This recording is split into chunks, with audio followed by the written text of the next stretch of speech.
Hi, my name is Lee Fursett. You have tuned in to the Headwaters Science Center for a 3:30 after-school STEM show. And I'm going to step off screen and keep right on talking while you get to look over this railing I'm standing on and look at exhibit called The Pipes of Pan. So I'm moving over here just to tell you a couple things, and then we're going to move the camera again. So I want to tell you, come June 4th, that's next Friday, we're open 7 days a week. That comes this coming Friday, 7 days a week. Now, we have 7 days to go before we get there. So in the next 7 days, we're Saturday, Sunday, Monday, we're open. Saturday and Monday, 9:30 to 5. Monday is 1 to 5. And then next Tuesday, Wednesday, and Thursday will be closed for 3 days while we welcome in school field trips. So that's our schedule. And then June 4th, and for the rest of, well, at least the summer, we are 7 days a week. Go to our website and pick up more information if you want. This is a 3:30 show. You're so welcome to have tuned in. Thanks to Beltrami Electric Cooperative. They're underwriting our shows. We appreciate their generous donation to us. And finally, when you get me back on screen, you're going to see I don't have a mask on. I'm fully vaccinated. I'm very happy about that. And I feel perfectly safe while I'm giving my presentation. So, Ryan's going to spin around the camera. I'm going to move. I'll be back on screen in just a little bit.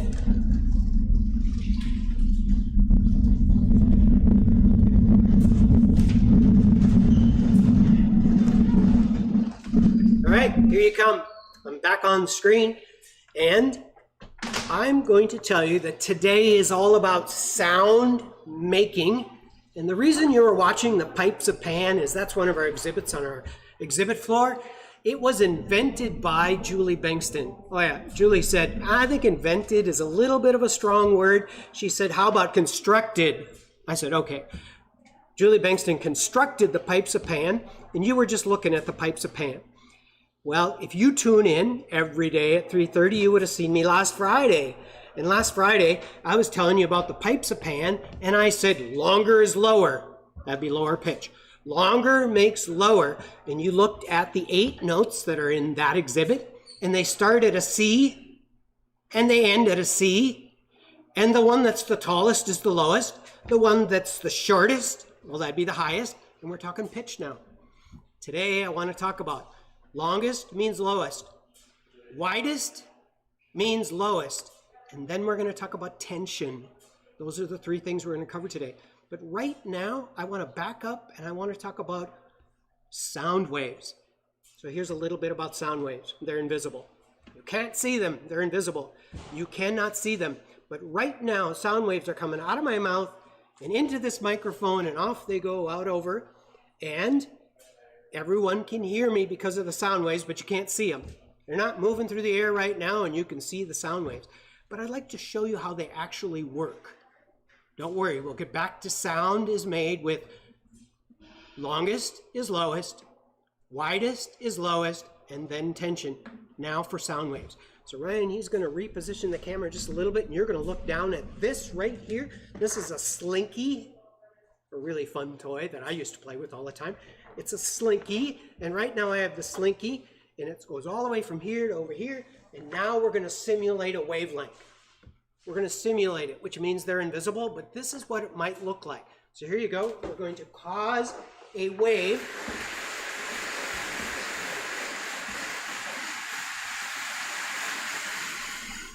Okay, I want you to think about that a little bit. That is what a sound wave looks like when it's coming through the air. Well, we're not sure because we've never seen them, but that's what they look like for this model. And what you saw happening was that it moved like a wave. Now I'm going to move these out of the way. I'm just going to move the whole thing out of the way. Now I want to remind you that we're talking about length matters. The length of something matters. So the tallest it is or the longer it is, the lower the note. That's how it works. So here's the first instrument I want to show you. And by the way, all the instruments I'm showing you now will be string instruments. So they either have a string made out of plastic or they have a wire one. All of mine either have plastic strings or they have wire strings. And here's the very first one I want to show you because it's a really good example of longer makes lower. So this particular instrument, you play the notes by plucking them. And this is a wonderful instrument because I just told you about the 8 scale, the C scale. It starts with a C, ends with a C. That's what this one does. Starts with a C, ends with a C. Well, here we go. I'll show you. So this is a C. Okay, it's a little out of tune.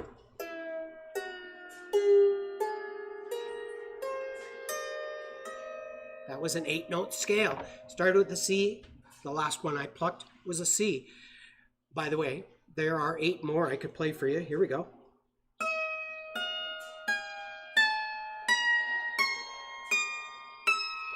That's another C scale. Started with the C, end with the C. So if you're really paying attention, you're going, so you just played 2 scales? That would be right. This is a 2-scale instrument, and it is a really good example of longer is lower, shorter, higher. And what I mean by that is pitch.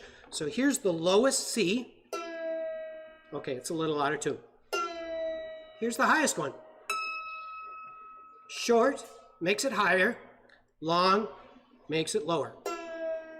That's a string instrument. I'm going to move it right over here. We're going to talk about the next instrument because today I'm talking about length, where longer is lower, shorter is higher. Then I'm going to talk about width. So it does matter how big is the stuff that they made the wire out of. How big is the stuff? And here's my next example for you.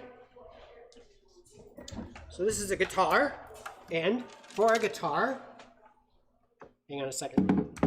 Yes, I have some notes. It's important for me to have the notes close by just so I can remember. All right, so here's my guitar. This is a 6-string guitar, and now I'm going to hold it right up to the camera because I want you to look at the 6 strings, not to the end, just look at the 6 strings. So I'm going to come right at the camera. Ryan, how am I doing? Can I see the 6 strings? Very good. Here's a case where the strings are different sizes. They are different widths. How about that? There is more to some of the strings than others, and the size of the strings became the second thing that affects the pitch of the notes. So in a guitar, well, in this guitar, a 6-string guitar, this one right here, this string right here, is called the E string. This is called the E string too, so this is an E scale. This one is a bigger string. There's just more stuff on that wire. And I suppose you want to know the rest of the strings. They are C, A, D, G, B, E.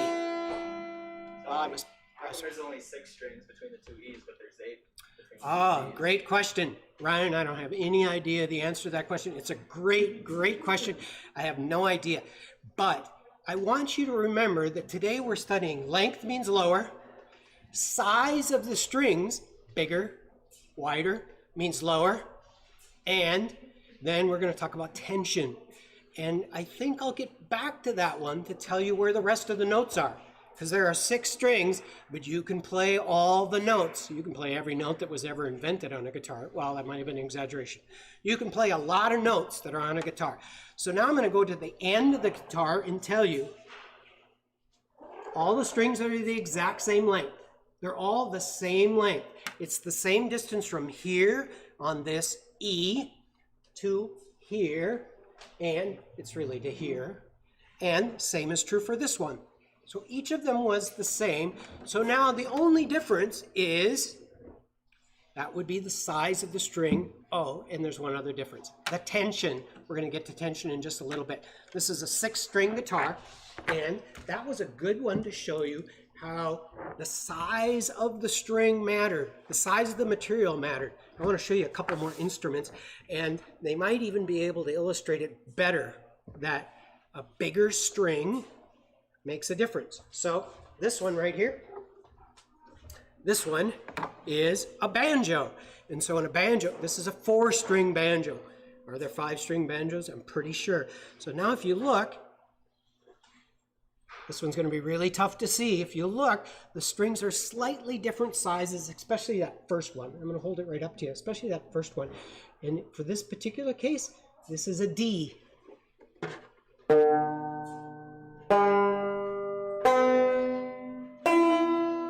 with 4 strings with slightly different sizes of the strings. So that makes a difference. So this is a banjo. Banjos, like I said, I think there's even some banjos that have 5 strings on them. Well, how about a ukulele? So this is a ukulele. This one has plastic strings. Even on this one, you can see they're slightly different size, not much difference. And the fun thing about a ukulele, okay, if you've never played a string instrument before and you wanted to start playing a string instrument, I'd start with a ukulele. I would. How come? There's only 4 strings. It's a lot easier to learn 4 strings than it is to learn 6 strings. The other thing I tell you is, this was a gift to me, so I don't know how much this ukulele cost, but it's a good investment to start with a ukulele. It's not your most expensive instrument. And you could, I've learned how to play the ukulele. Plus, these 4 strings are the same as the banjo 4 strings. So you could learn on the ukulele and then apply it to the banjo. So it's the exact same notes. Oh, sorry. The exact same notes for, I'm going to have to back up and teach you a little different because I told you some wrong information. Happens every once in a while. The ukulele, it's G, C, E, A.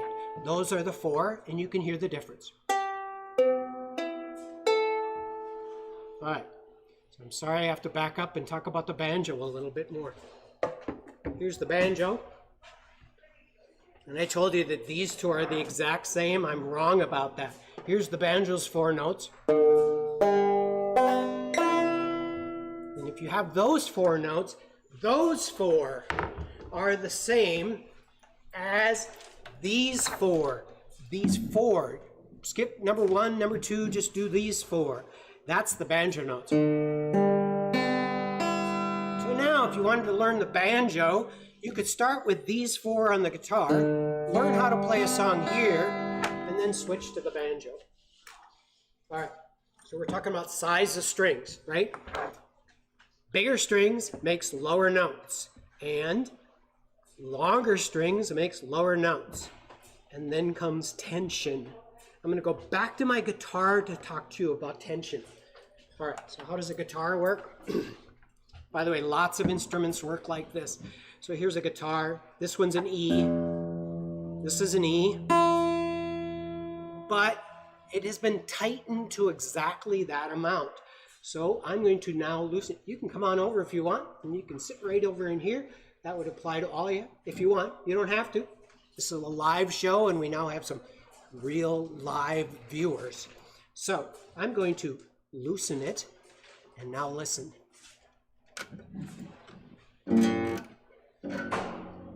Wow, did that ever get low? It's frighteningly low. Is that even coming over?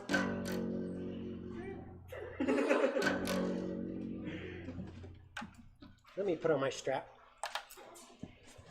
Because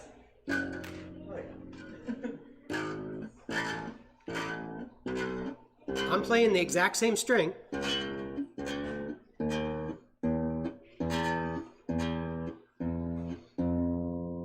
I wonder if we're back to the E yet. Well, here's the other E. Oh yeah, we're pretty good. So, tension mattered.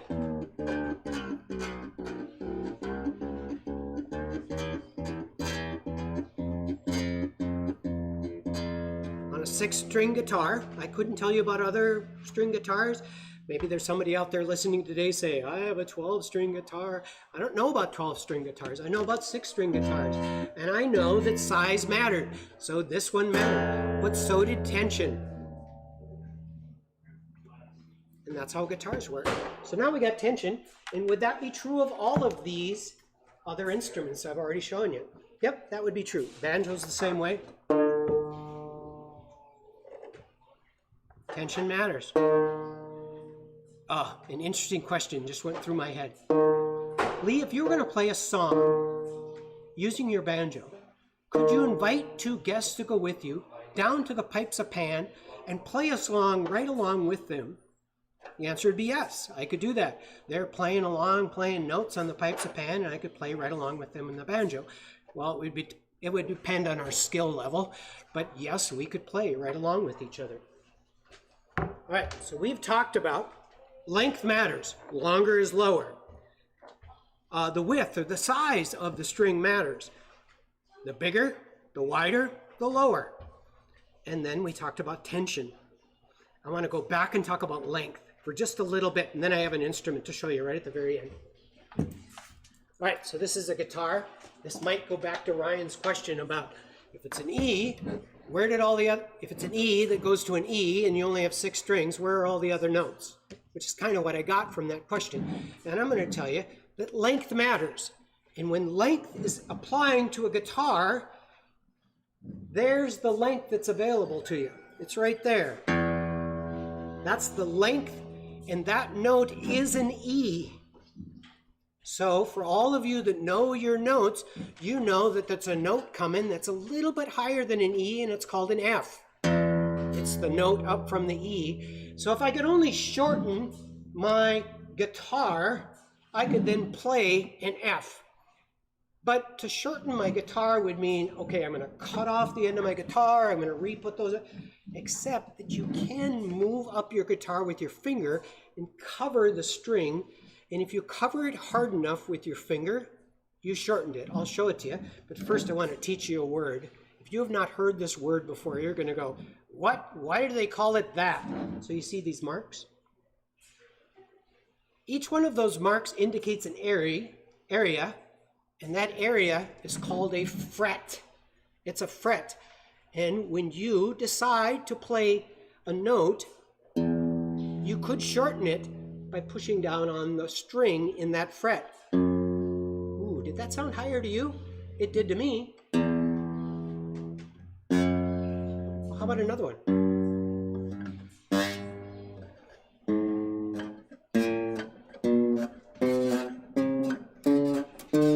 Could I get so high with this string that it would sound the same as this one? Put that sound in your head.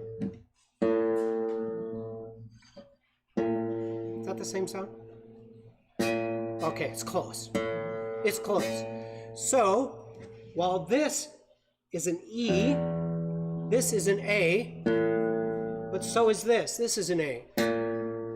So we talked about length, right? So length matters. The shorter the string, the higher the note.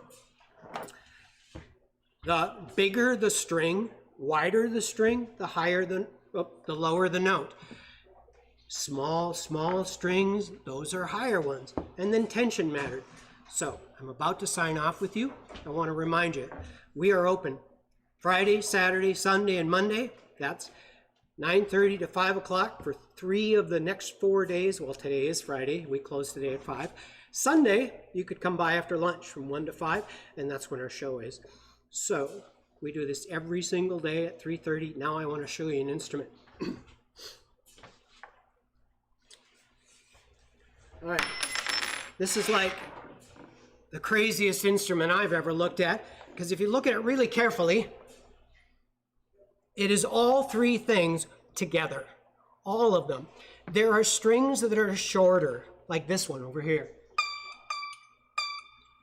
It's only that long. There are strings that are wider, like this one. I don't particularly like that sound, by the way. And then there are strings that have tension. And if you went, so where's the tension?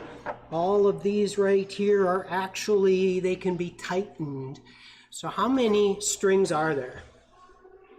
Well, here's the easy math. There are 4 strings for each group, and there are 8 groups of strings. They're grouped, so that would be, there are 32 of them. So there are 32 strings on this instrument. And if you ask me, Lee, where did you get that instrument? I don't exactly remember. My dad loved to go to auction sales, and he'd come home with the weirdest stuff. Well, I thought it was weird. He probably thought they were treasures. Maybe my dad was right. He went off once upon a time to somewhere, and he came back with this instrument. He put it somewhere, and years later, actually, after he had died, and it came time to each brother in my family went, oh, what would I like? I picked this particular instrument, and I'm not sure why I picked it, except it looked cool at the time. Yes, I've never learned how to play it. It's probably time to learn how to play it, but this one has 32 strings. All of them include all three things we talked about today. Length, because longer means lower. Width, because wider or bigger means lower in pitch. And then tension. So if there's 4 groups of 8, are each of those 8s a scale? Ooh, I have no idea. Ryan, that's a great question. I have no idea. What I really want to do with this instrument is to get it to somebody who knows a whole lot more about instruments than I do. And you know what, the first thing I'm going to ask them is, could you tune it? Because this isn't very well tuned. Then once they've tuned the instrument, I would say, so how do I actually play it? I did watch it on a YouTube video when I was getting ready to do this show, and they use both a bow and plucking at the same time.